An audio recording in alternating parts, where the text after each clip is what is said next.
Shore the cloud waves break. The twin suns sink behind the lake. The shadows lengthen in Carcosa.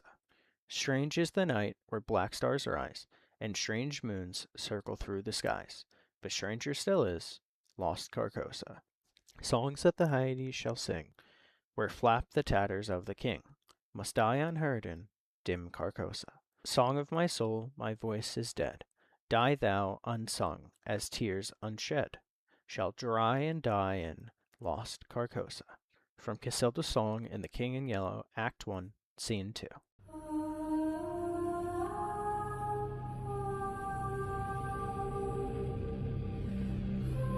H.P. Lovecraft started writing when he was a young child and was actively published starting in 1916 and ending in 1937, shortly before his death.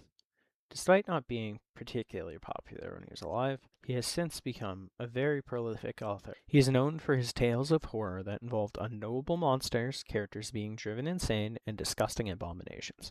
He firmly established and popularized the genre of eldritch horror, and he may very well be one of the most influential authors of recent history. His best-known set of works is his Cthulhu mythos, an interconnected universe of his stories that contain eldritch alien monsters beyond our comprehension, the most popular one being Cthulhu himself. He has appeared in various media, though not all portrayals have shown him in his original horrific self. Meow, meow, meow.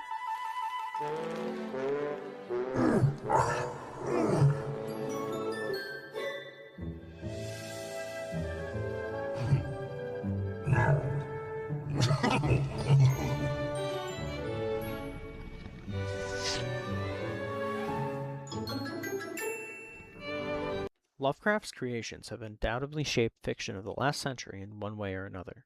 However, Lovecraft was not the first to bring forth this eldritch madness to the world. Almost 30 years before him, in 1895, was Robert W. Chambers. Chambers was a new author who burst onto the scene with his novel, The King in Yellow. The King in Yellow is a collection of 8 short stories. The first 4 all contain mention and influence of a fictional play also called The King in Yellow within their world. This play seems to cause madness in those who read it, to the point that the unknown author is alleged to have killed himself after finishing it. There also seem to be eerie supernatural effects around those who read it, and there are even some who believe it is more than just a fictional play. Within Chambers' The King in Yellow, there are few actual passages of the fictional play with the same name, and there are only vague descriptions of events and characters from the play, though it seems at the center of the play is the mysterious figure called the King in Yellow, who rules the ancient city of Carcosa. Carcosa is the setting of the play, a bizarre place with twin suns, strange moons, and black stars that rise at night.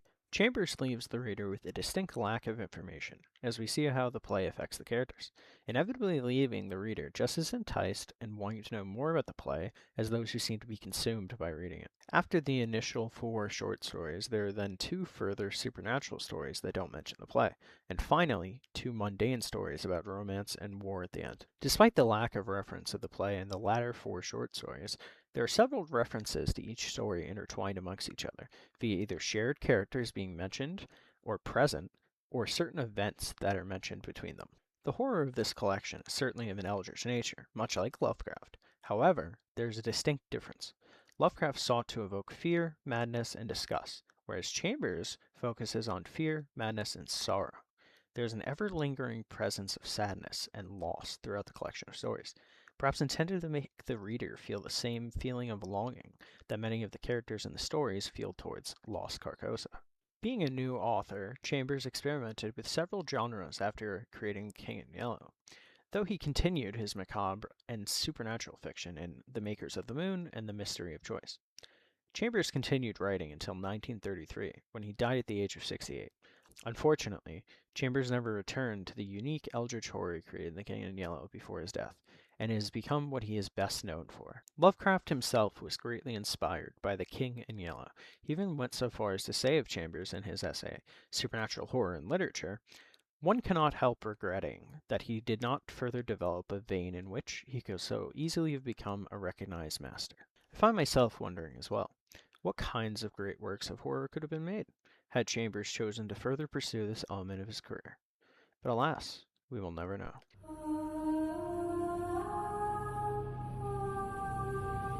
The King in Yellow has had a lot of influence since its release. For example, H.P. Lovecraft added aspects of Carcosa and the King in Yellow to his own Cthulhu mythos.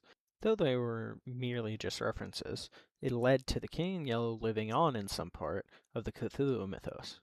In fact, many authors have taken their own attempts at furthering the mythos of the King in Yellow. However, none have been able to fully capture that original spirit found in Chambers' own novel. And so, unfortunately, the King in Yellow has fallen into somewhat obscurity nowadays, living instead in the shadow of Lovecraft and other such eldritch works that have followed after Chambers. However, in recent years, there has been an uptick of popular media featuring the King in Yellow in some way. One such example is the critically acclaimed show True Detective Season 1. It makes great use of the King in Yellow. The antagonists are a cult that worship a being they call the Yellow King, and there are references to Chambers' Carcosa and original novel throughout the season. I'll tell you about the Yellow King.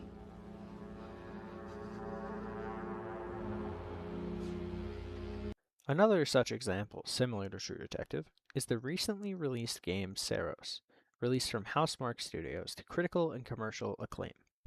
The premise of the game is that in a sci-fi future, you play as the character Arjun, who has been sent on a rescue mission to the planet of Carcosa, after 3 colonization ships were sent before you and there's been no response since. While Saros ultimately has its own unique story, the basis of its lore is heavily inspired by the King in Yellow, and it does a great job at capturing the maddening dread and deep sorrow contained within Chambers' original novel.